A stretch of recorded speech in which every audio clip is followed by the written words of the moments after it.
Di antaranya adalah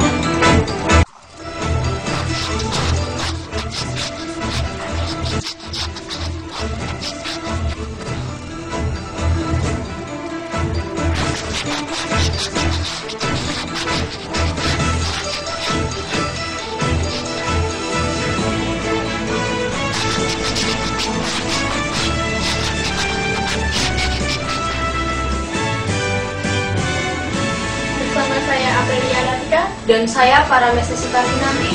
Inilah update lintas yang selengkapnya. Dunia penerbangan Indonesia kembali berduka. Pesawat Sukhoi Superjet 100 yang sedang melakukan penerbangan di Indonesia mengalami kecelakaan di Gunung Salak. Pesawat Sukhoi Superjet 100 ini kehilangan kontak setelah sang pilot meminta penurunan ketinggian dari 10.000 kaki ke 6.000 kaki oleh pihak pemancar. Untuk peristiwa tersebut, kami akan menayangkan kronologi kejadiannya.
The Sukhoi 100 jet took off from Jakarta on a demonstration flight, carrying around 50 airline executives, Russian officials and journalists.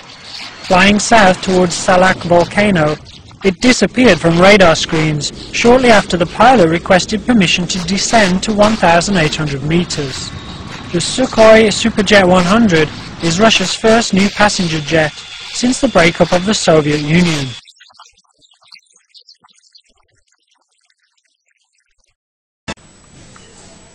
Saat ini tim SAR telah menemukan bangkai pesawat di area Gunung Salak yang memiliki kemiringan lebih dari 85 derajat. Oleh karena itu, proses evakuasi masih sulit karena terhalang oleh medan yang curam. Upaya evakuasi korban masih terus dilakukan tim SAR gabungan di kawasan puncak Gunung Salak, Bogor, Jawa Barat. Medan yang terjal menyulitkan upaya evakuasi para korban sehingga harus dilakukan satu kantong demi satu kantong ke lokasi helipad sebelum dibawa menuju posko evakuasi di Pasir Bogor. Di puncak Gunung Salak, Bogor, Jawa Barat, lokasi jatuhnya pesawat Sukhoi meninggalkan bekas yang jelas. Dinding tebing terbuka akibat hantaman pesawat. Di sekitar kawasan itulah runtuhan badan pesawat dan jasad para korban berada. Di tempat itu pula tim SAR gabungan bekerja 3 hari terakhir mengevakuasi para korban. Upaya evakuasi terbilang sulit dilakukan. Medan yang terjal, cuaca yang berkabut kerap menghambat kerja tim SAR. Saat cuaca membaik, kerja tim SAR sangat terbantu. Mengevakuasi korban dengan tali menjadi satu-satunya cara yang paling mungkin dilakukan, mengingat kondisi medan yang terjal. Sepanjang minggu kemarin, sedikitnya 6 kantong jenazah bisa diangkat dari lokasi, dan sejak pagi tadi, 3 lagi kantong jenazah berhasil dievakuasi untuk diterbangkan ke rumah sakit Polri guna diidentifikasi. Terkadang cuaca yang kerap berubah-ubah menjadi salah satu penghambat tim penyelamat dan pencari dalam mengevakuasi korban. Terik mentari memang menyinari, namun beberapa saat kemudian awan mendung datang. Hujan pun membuat medan di Gunung Salak, Bogor, Jawa Barat yang sudah terjal menjadi licin. Tim SAR terus menyapu lokasi jatuhnya pesawat Sukhoi Superjet 100 di Gunung Salak, Bogor pada Selasa untuk memastikan tidak ada lagi jenazah korban kecelakaan pesawat yang tertinggal. Tim mengevakuasi 2 kantong jenazah dan 1 diantaranya berisi material. Hingga hari ke-7 operasi evakuasi, tim gabungan sudah mengevakuasi 23 kantong berisi jasad korban kecelakaan pesawat Sukhoi ke Bandara Halim Perdana Kusuma, Jakarta. Sementara kotak hitam yang merekam data penerbangan belum ditemukan.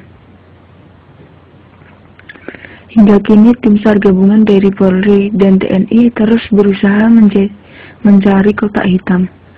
Kotak yang diduga berada di dasar jurang lokasi jatuhnya Sukhoi ini bisa jadi jawaban jatuhnya pesawat penumpang canggih milik Rusia itu. Kotak hitam terdiri dari 2 bagian utama, yaitu flight data recorder dan cockpit voice recorder. Keduanya dipergunakan untuk menganalisis insiden kecelakaan agar menjadi bahan pencegahan kesalahan. Selain itu, sulitnya jaringan komunikasi juga menghambat proses evakuasi. Untuk bisa berkomunikasi, tim mendirikan sejumlah tiang pemancar HD untuk menyuplai frekuensi alat telekomunikasi tersebut. Namun itu juga tidak efektif digunakan karena tergantung baterai. Selama di posko kendali PET seluler, komunikasi telepon genggam juga tidak berfungsi lantaran jaringan sinyal yang tidak sampai ke. Untuk mengetahui keadaan terkini, kami telah terhubung dengan rekan kami Tika yang berada di lokasi kejadian. Baik, rekan Tika, bisa mendengar suara kami? Baik, bagaimana keadaan proses evakuasi terkini di Gunung Salak yang bisa Anda berikan untuk pemirsa Selewah TV? Baik rekan Naglia, ya pemirsa, di sini saya sudah berada di sekitar tebing jatuhnya pesawat Sukhoi. Masih bisa dilihat bahwa di belakang saya masih terdapat relawan-relawan yang melakukan evakuasi. Dapat dilihat juga tebing yang terjal serta cuaca yang tidak mendukung membuat proses evakuasi berjalan sangat lambat. Di sini saya juga akan mencari informasi kepada salah satu relawan yang ada di sini. Maaf ya Pak, boleh saya menyewa sebentar? Ya, boleh saja. Oh, dengan Bapak siapa? Dengan Bapak Prima. Bapak, sampai saat ini proses evakuasi bagaimana? Proses evakuasi saat ini masih berlangsung di hari ke-5 setelah evakuasi pertama kami lakukan. Bagaimana medan yang Bapak lalui saat melakukan evakuasi ini? Ya, medan ini termasuk sangat sulit ya, karena kemiringannya yang sekitar 85 derajat serta jalan yang terjal sekali. Hambatan apa saja yang Bapak temui saat melakukan evakuasi ini? Ya, jelas yang pertama yaitu jalan yang terjal dan terkadang cuaca yang kerap kali kurang mendukung, sehingga proses evakuasi ini lambat. Berapa tenaga yang Bapak kerahkan dalam melakukan evakuasinya? Pada evakuasi kali ini terdapat sekitar 450 orang yang terdiri dari tim TNI, tim dari Rusia, dan para pencinta alam yang termasuk dalam suatu komunitas. Saat ini korban ditemukan jumlahnya berapa? Yang kami temukan sekitar 23 kantung jenazah yang berisi dari bagian-bagian tubuh dari korban pesawat Sukhoi itu. Di mana saat pertama kali Bapak menemukan jasad atau jenazah korban tersebut? Yang pertama kali yaitu di sekitar jalan serta di atas pohon, tempat dekat sekali dengan proses evakuasi kami saat ini. Ya, terima kasih Bapak Prima atas informasinya.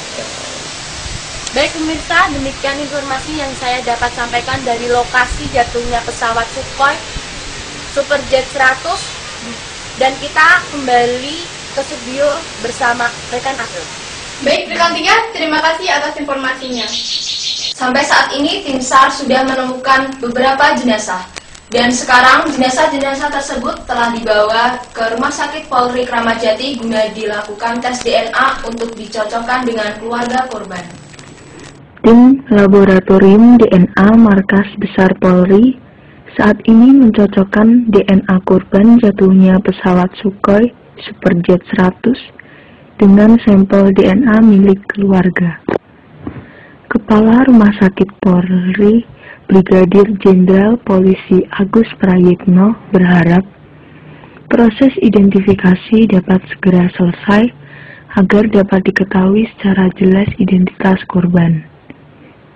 Sejauh ini, tim Disaster Victim Identification atau DVI telah memeriksa sebanyak 22 kantung jenazah hasil proses evakuasi di Gunung Salak.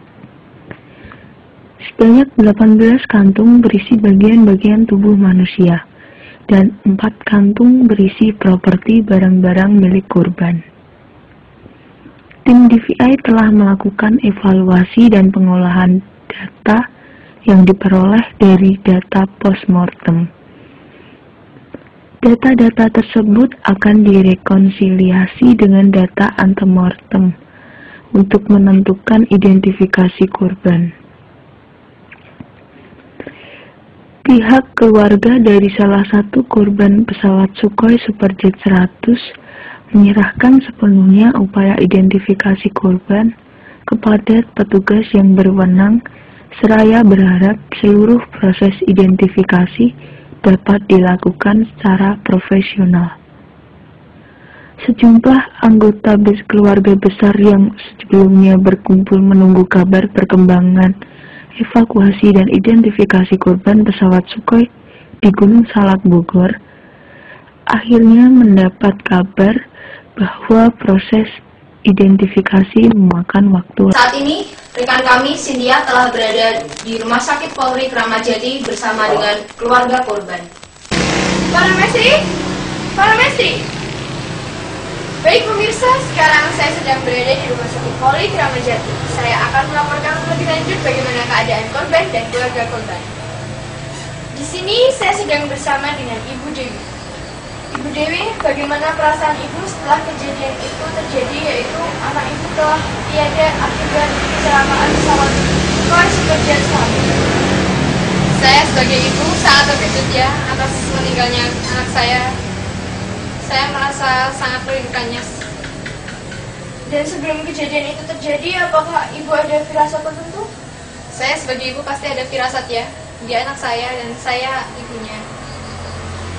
Dan pesan apakah yang disampaikan oleh anak Ibu kepada Ibu? Sebelum keberangkatan pesawat, dia sempat menelpon saya. Dia bilang untuk saya harus menjaga diri saya baik-baik dan jaga keluarga. Dan kalau kami boleh tahu, bagaimana kepribadian anak Ibu semasa itu? Anak saya adalah anak yang baik, penurut dan kerja keras. Saya sangat menyayangi anak saya. Dan harapan apa yang ingin Ibu sampaikan kepada anak Ibu? Saya harap anak-anak saya dapat diterima di sisinya. Dengan maskapai penerbangan bagaimana? Saya sangat berharap jangan ada kejadian seperti ini lagi. Sangat merugikan orang-orang yang merasa kehilangan. Oke, terima kasih Ibu Dewi atas informasinya. Semoga Ibu Dewi diberi ketabahan dan anak Ibu diterima di sisi. Terima kasih. Pemirsa, selanjutnya saya akan melaporkan atau meminta informasi dari salah satu tim medis, yaitu Dr. Rahayu. Dr. Rahayu, kalau kami boleh tahu bagaimana keadaan korban saat ini? Keadaan korban saat ini sangat mengenaskan karena tubuhnya telah berpisah dari tubuh yang lain. Proses identifikasinya bagaimana?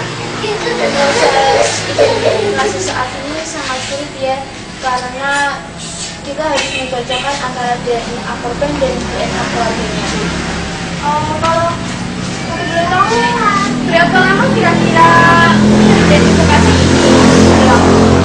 Identifikasi ini kira-kira berlangsung selama 2 minggu kurang.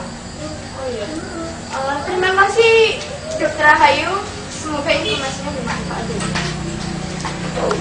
Pemirsa, sekian informasi yang dapat kami sampaikan. Kembali ke studio dengan saudara Paramesti. Demikian update lintas siang hari ini. Kami akan selalu mengupdate proses evakuasi mengenai jatuhnya pesawat Super Superjet 100. Saya Paramesti Karginanti Dan Aprilia Ratikasari mewakili kerabat kerja yang bertugas. Mohon undur diri. Selamat siang dan sampai jumpa.